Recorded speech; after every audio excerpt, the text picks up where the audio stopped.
मुंबई का सबसे बड़ा कब्रिस्तान नारियलवाड़ी बदहाली का शिकार है। यहाँ ज़ाती कब्रों की वजह से आम आदमी को अपने मरहूमीन की तदफीन के लिए बड़ी दिक्कतों का सामना करना पड़ता है। मुंबई के मरकज़ में 3 एकड़ में बसा यह कब्रिस्तान नारियलवाड़ी कब्रिस्तान के नाम से मशहूर है। यह कब्रिस्तान तवील अरसे से हुकूमत की अदम तवज्जुही का शिकार है। इस अदम तवज्जुही के साथ साथ मौजूदा दौर में जो सबसे बड़ी दिक्कत पेश आ रही है वो ज़ाती कब्रें बना लेना है। हर साहिब हैसियत ने अपने अपने ख़ानदान के मरहूमीन की तदफीन के लिए ख़रीद रखी है, जिसकी वजह से अब यहाँ कब्रों की जगह कम है और तदफीन के लिए मरहूमीन की तादाद काफ़ी ज़्यादा।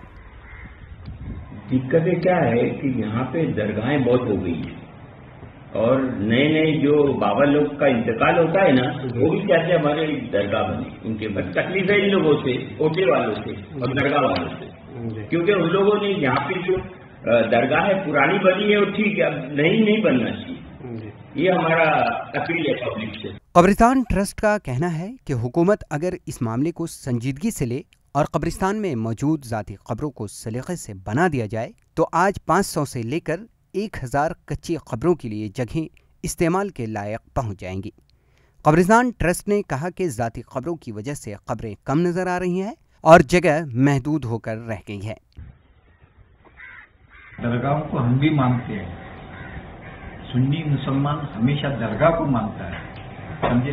लेकिन ये फर्क नहीं है कि दरगाह के लिए आपको जगह दी गई है, वो दरगाह के हद में रहो, न कि वो उसको 15 कब्रें शहीद करके अपने बैठक की जगह। बाबा ने ये नहीं बोले कि बैठक की जगह होना चाहिए करके, समझे। यहाँ के ट्रस्टी जो है उसी पे लगे हुए हैं कि उनका मामला यही है कि बेचना और उसको पैक करना, हाँ, पैसे कमाने के हिसाब में ये सब चल रहा है। तो क्या ये सौदेबाजी, इसके बारे में और भी लोगों को नहीं पता? पता तो है, लेकिन अब कौन ऐसा झंझट लेना चाहिए अपने। आज़ादी के बाद से इस जगह की मरम्मत देख रेख की जिम्मेदारी कब्रिस्तान ट्रस्ट ही कर रही है, जबकि मजलिस इत्तेहादुल मुस्लिमीन के रुकन असम्बली वारिस पैठान के असम्बली इलाके में यह कब्रिस्तान वाक़ है। मेरा मुतालबा सिर्फ ये है कि जो जितनी जगह छूट जाती है जी, हम उसको यूटिलाइज करें, ऐसा इस्तेमाल करें ताकि हम लोगों को आगे आने के लिए और भी कब्रों के लिए जगह मिल जाए। अगर यहाँ पर 1 से 2 कब्र है, बीच में इतना ज्यादा गैप है ताकि एक और कब्र आ सकती है, आराम से आ सकती है। अगर हम इसको यहाँ पर कर दें उसके बीच में और इसके बीच में इतनी जगह हो जाएगी कि एक आम इंसान को भी दफन कर सके जी।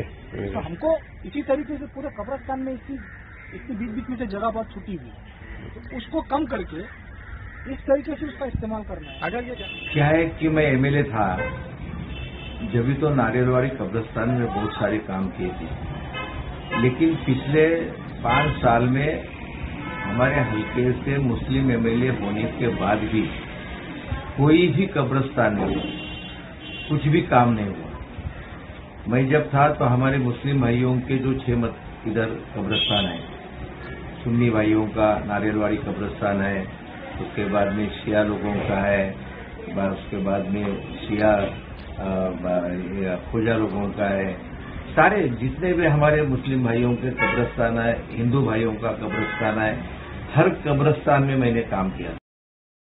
ख्याल रहे कि नारियलवाड़ी कब्रिस्तान मुंबई का सबसे बड़ा और वसीअ कब्रिस्तान है, जबकि पूरी मुंबई में हर इलाके के लिए छोटे छोटे कब्रिस्तान हैं जो कि बढ़ती आबादी के तनासुब से मुसलमानों के लिए नाकाफ़ी हैं।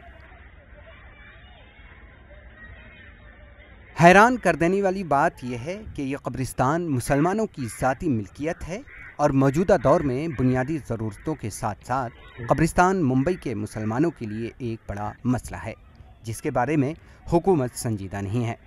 फिलहाल मुंबई के अवाम मौजूदा हुकूमत से इस बात की उम्मीद लगाए बैठे हैं कि हुकूमत ने अवाम से, जो जिंदा अवाम है जिनसे वादे किए थे उनकी मदद के लिए, वो तो पूरे नहीं कर सके, लेकिन नारियलवाड़ी कब्रिस्तान जहां लोग मौत के बाद दफनाए जाते हैं, उनकी मदद के लिए जो लोग उम्मीद लगाए बैठे हैं वो कब करेगी, इस बात के मुंतज़िर हैं।